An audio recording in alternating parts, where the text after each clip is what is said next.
Okay, I'm gonna show you how to get your family or your spouse to United States. If you're already in the United States, let's say you're already in the United States, you want to bring your spouse, your wife, you want to bring your wife or your husband in the United States. This is the first step you have to do. Go into open up the internet browsers. I-130 for spouse. It give you two options. Go down to the second options.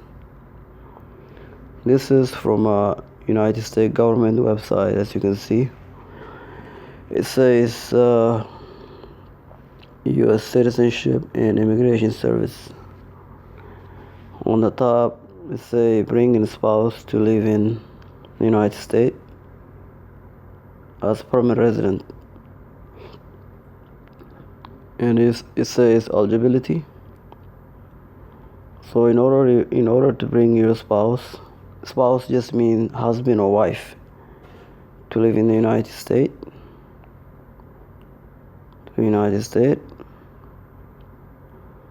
as a green card holder or a U.S. citizen. You must be a U.S. citizen or green card holder to bring anyone in the United States as an individual. If you are a U.S. citizen and the person, your wife or your husband, is already in the United States, they're already in the United States, and then you have to file these two forms at the same time. The form I-130, petition for relative, and then form I-485, application to register permanent resident. And that is if you are a citizen and the spouse is in the United States. If the spouse is living outside of the United States and you're a U.S. citizen, then you just file form I-130 only. You don't need to file form 485. Just file form I-130, and then when the form I-130 is approved, it will be sent to the embassy where your spouse is living, and they will send you notification, and your spouse. So when you file it, if the spouse is outside the United States, you just file form I-130. If you are not a U.S. citizen but you have a green card right here, and whoever you want the spouse, your husband or your wife, is in the United States, you file form I-130,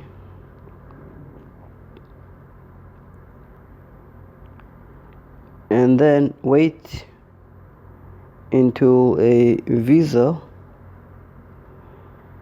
number become available, and then apply to adjust the status to permanent resident by applying form I-485. Okay, if you are a green card holder again, and the person you are sponsoring is outside the United States, then you file Form I-130, and then again wait for the visa to be available, and then it will be sent to a consular or the embassy where the country where your spouse is living, and that will conclude this. This doesn't apply right here if you're a member of the United States Army. If your family is a member of the United States Army, or special condition apply. And I think most people are not part of the United States Army. It doesn't apply to them. But if it does, normally you need for the spouse, you need a marriage certificate, and you also need if the spouse or your husband or wife is already married before you two get together. If they're already married to somebody else, you need a divorce certificate. And if they're not married, you need a marriage certificate between two of you, passport pictures, and support document like your passport, date of birth. I mean, if you already have a passport, you don't really need a birth certificate, but you do need a income support letter from the local communities if you are like a foreign person living in the United States. But the most necessary thing is you need a financial document that shows how much money you're making right now in the United States, and can that money support two of you when your spouse, your wife or your husband get to the United States. So they will need to see your tax return for the last 3 years at least, and then how much money you have in your bank, and financial support. If you don't have enough money, then you need something, even from a friend or family member that would sign the financial affidavit that says that they're willing to contribute financially to help you and your spouse while they live in the United States for a limited amount of time anyway. So that would conclude our